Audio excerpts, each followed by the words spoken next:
Hi, it's Sue. Thanks for joining me for today's Bible reading. I am reading for April 17th, and it's 1 Kings 12, 13, and 14 for today. And remember, we just finished at the end of David and Solomon's death, both of them, because it kind of happened in short order, where David was old, and then he turned the kingdom over to Solomon, and we had a few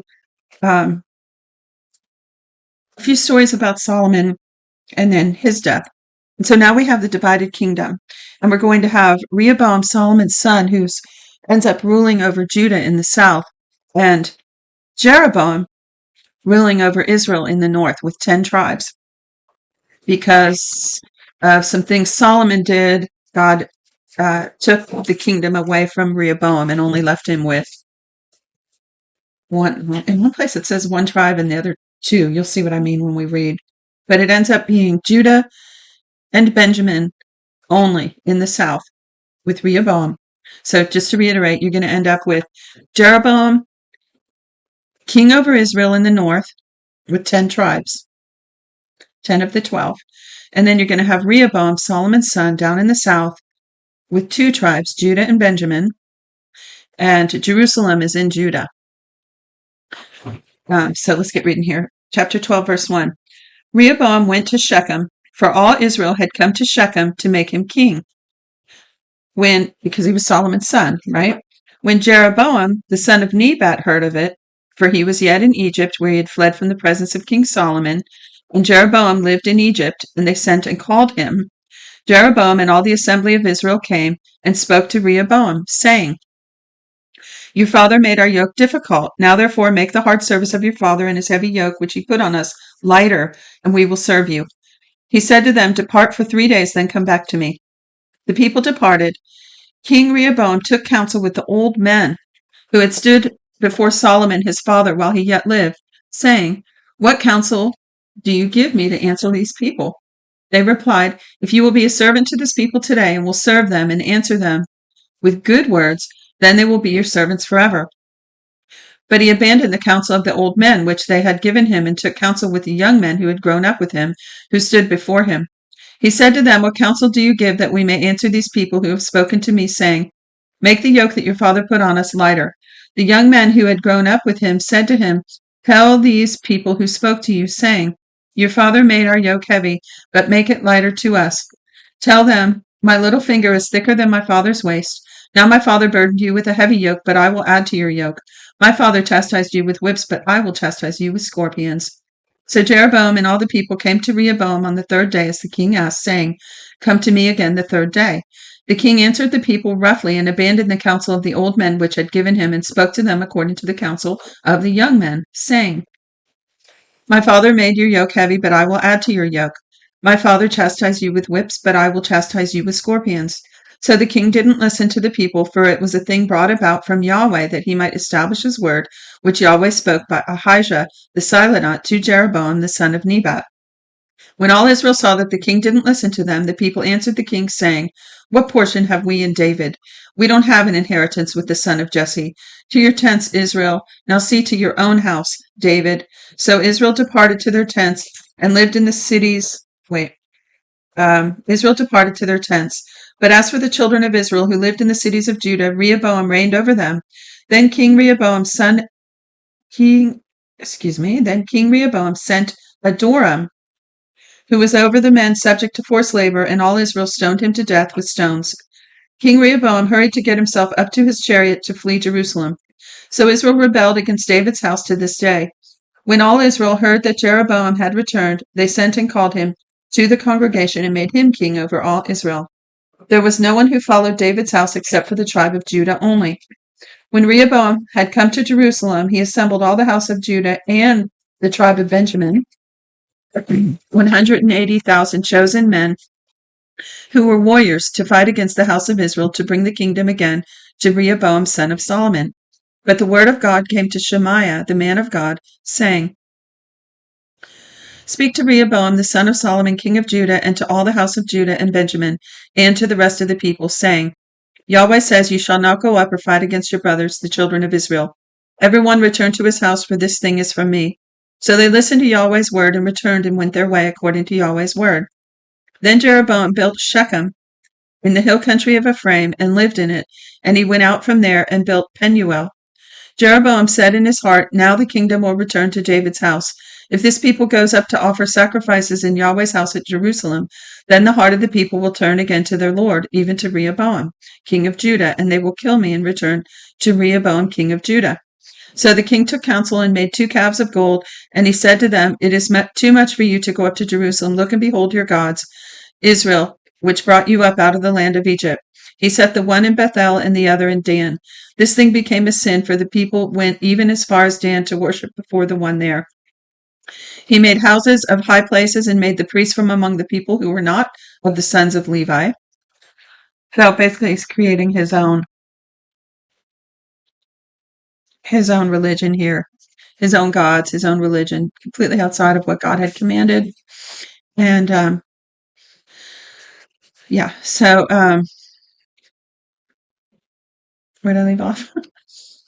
So he took counsel. He took priests that were not Levi.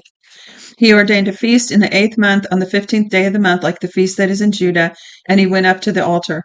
He did so in Bethel, sacrificing to the calves that he had made, and he placed in Bethel the priests of the high places that he had made. He went up to the altar which he had made in Bethel on the 15th day of the 8th month, even in the month which he had devised in his own heart, and he ordained a feast for the children of Israel, and went up to the altar to burn incense. Behold, a man of God came out of Judah by Yahweh's word to Bethel, and Jeroboam was standing by the altar to burn incense. He cried against the altar by Yahweh's word and said, Altar, altar. Yahweh says, Behold, a son will be born to David's house, Josiah by name. On you he will sacrifice the priests of the high places who burn incense on you, and they will burn men's bones on you. He gave a sign the same day, saying, This is a sign which Yahweh has spoken. Behold, the altar will be split apart, and the ashes that are on it will be poured out. When the king heard the saying of the man of God, which he cried against the altar of Bethel, Jeroboam put out his hand from the altar, saying, Seize him. His hand which he put out against him dried up, so that he could not draw it back again to himself. The altar was also split apart, and the ashes poured out from the altar, according to the sign which the man of God had given him by Yahweh's word. The king answered the man of God, Now intercede for the favor of Yahweh your God, and pray for me, that my hand may be restored to me again. The man of God interceded with Yahweh, and the king's hand was restored to him again, and became as it was before. The king said to the man of God, Come home with me and refresh yourself, and I will give you reward. The man of God said to the king, Even if you gave me half of your house, I would not go with you, neither will I eat bread nor drink water in this place. For so it was commanded me by Yahweh's word, saying, You shall eat no bread, drink no water, and don't return by the way you came. So he went another way and didn't return the way he came to Bethel. Now, an old prophet lived in Bethel, and one of his sons came and told him all the works that the man of God had done in Bethel. They also told their father the words which he had spoken to the king. Their father said to him, Which way did he go? Now his sons had seen which way the man of God went who came from Judah. He said to his sons, Saddle the donkey for me. So they saddled the donkey for him, and he rode on it. He went after the man of God and found him sitting under an oak. The story, I can't stand reading the story. If you know it, you understand why. If you know anything about this story, any revelation or insight or principles or aspects about the story, put them in the comments or post some links down there. But this story has always bothered me. So let's read. So he found him sitting under an oak, and he said to him, Are you the man of God who came from Judah? He said, I am. Then he said to him, Come home with me and eat bread. He said, I may not return with you, nor go with you. I will not eat bread or drink with you in this place. For it was said to me by Yahweh's word, You shall eat no bread or drink no water there, and don't turn again to go by the way that you came. He said to him, I also am a prophet as you are. An angel spoke to me by Yahweh's word, saying, Bring him back with you into your house, that he may eat bread and drink water. He lied to him. So he went back with him, ate his bread, and drank water. As they sat at the table, Yahweh's word came to the prophet and brought him back, and he cried out to the man of God who came from Judah, saying, Yahweh says, Because you have been disobedient to Yahweh's mouth, and have not kept the commandments which Yahweh your God commanded you, but came back, and have eaten bread and drank water in the place of which he said to you, Eat no bread and drink no water, your body will not come to the tomb of your fathers. After he had eaten bread and after he had drank, he saddled his donkey for the prophet whom he had brought back. When he had gone, a lion met him by the way and killed him. His body was thrown on the path, and the donkey stood by it. The lion also stood by the body. Behold, men passed by and saw the body thrown on the path and the lion standing by the body, and they came and told it in the city where the old prophet lived. When the prophet who brought him back by the way heard of it, he said, "It is the man of God who was disobedient to Yahweh's mouth. Therefore Yahweh has delivered him to the lion which has mauled him and slain him, according to Yahweh's word, which he spoke to him." He said to his sons, saying, "Saddle the donkey for me," and they saddled it. He went and found his body thrown on the path, and the donkey and the lion standing by the body. The lion had not eaten the body nor mauled the donkey. The prophet took up the body of the man of God, laid it on the donkey, and brought it back. He came to the city of the old prophet to mourn and to bury him. He laid his body in his own grave, and they mourned over him, saying, "Alas, my brother." After he had buried him, he spoke to his sons, saying, "When I am dead, bury me in the tomb in which the man of God is buried. Lay my bones beside his bones." For the saying which he cried by Yahweh's word against the altar in Bethel, and against all the houses of the high places which are in the cities of Samaria, will surely happen. After this thing, Jeroboam didn't return from his evil way, but again made priests of the high places from among all the people, whoever wanted to, and he consecrated him that there might be priests in the high places. This thing became sin to the house of Jeroboam, even to cut it off and to destroy it from off the surface of the earth. So I reckon that's the lost tribes of Israel. So feel free to comment if you understand about that.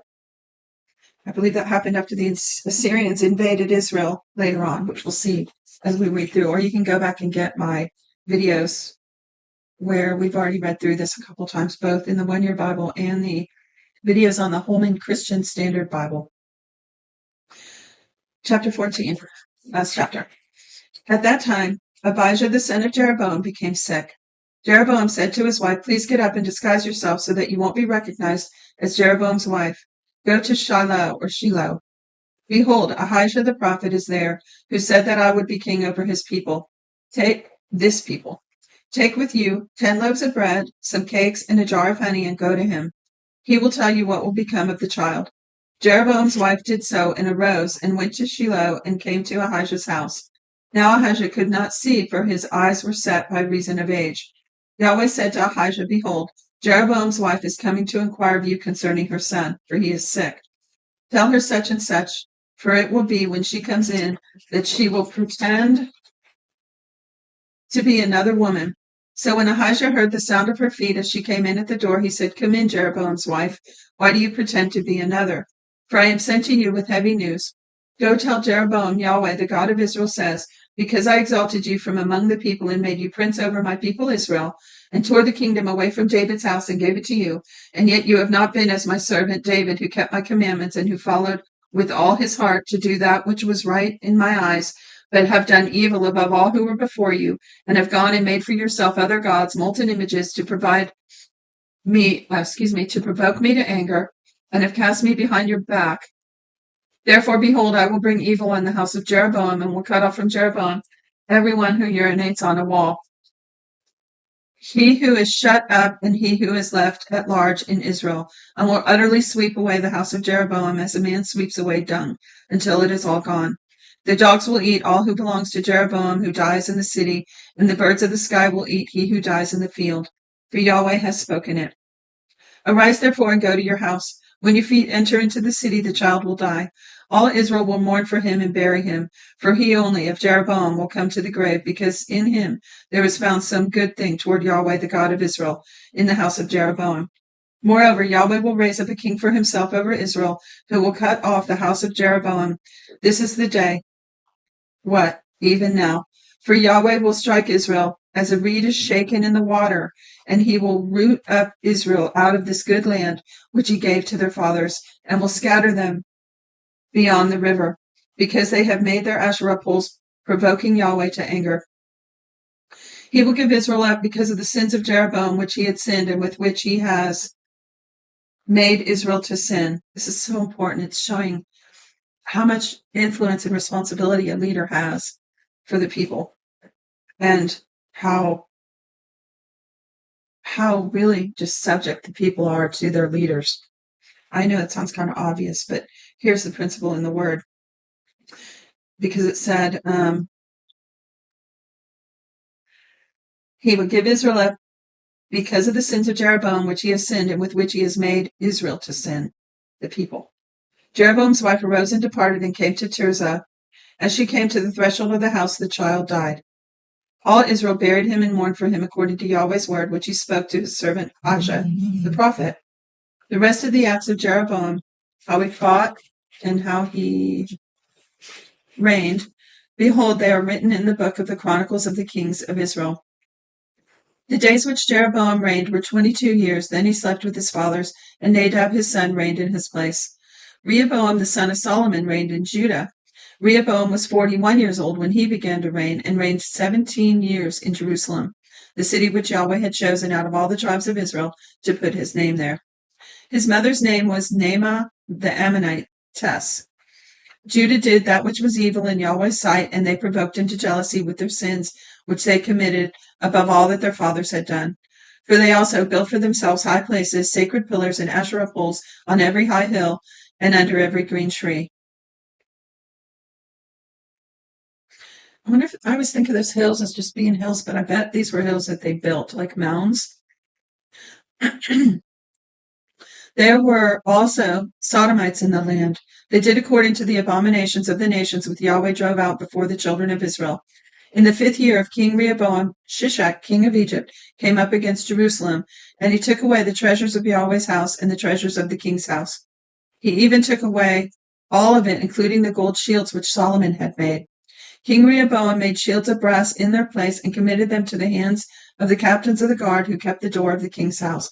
I wonder if Solomon was watching this from his place in eternity. It was so that as often as the king went into Yahweh's house, the guard bore them and brought them back into the guard room. Now the rest of the acts of Rehoboam and all that he did, aren't they written in the book of the Chronicles of the Kings of Judah? There was war between Rehoboam and Jeroboam continually. Rehoboam slept with his fathers and was buried with his fathers in David's city. His mother's name was Naamah the Ammonitess. Abijam, his son, reigned in his place. And that's the end of today's reading. So we're getting ready to go into story after story about these kings of both Israel and Judah, and how they really just were waxing worse and worse. There are some high points in there. There are some points of righteousness and submission to Yahweh, but for the most part, they're terrible. So we're going to go into those narratives next. I hope you'll join me. God bless you. Thanks so much for being here. Shalom.